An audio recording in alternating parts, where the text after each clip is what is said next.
25শে জুলাই রাত্রি অনুমান 10টা নাগাদ এটাই থানাধীন কৈলাসবাড়িতে একটা মারামারির ঘটনা ঘটেছিল। সেখানে থানিয়েল দেববর্মা এবং কাথার দেববর্মা দুজনকে খুব ব্রুটালি মারা হয়েছিল।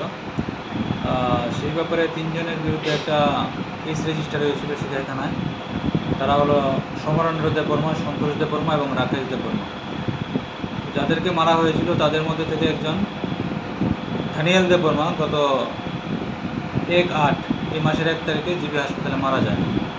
তো সেই ব্যাপারে আমরা একটা খুনের মামলা রেজিস্টার করি। তো সেই মামলায় যারা আসামি ছিল তারা পলাতক ছিল। তাদের মধ্যে 2 জনকে আজকে আমরা অ্যারেস্ট করেছি। তাদের নাম সমরেন্দ্র দেববর্মা এবং সন্তোষ দেববর্মা। তারা কি মূল অভিযুক্ত? মূল অভিযুক্ত, এফআইআর নাম ছিল তাদের। আর কেউ কি যুক্ত আছে? আরেকজন আছে রাকেশ দেববর্মা, সে এখনও পলাতক। স্যার, দুজনকে আপনারা কোথা থেকে গ্রেপ্তার করতে সফল হলেন?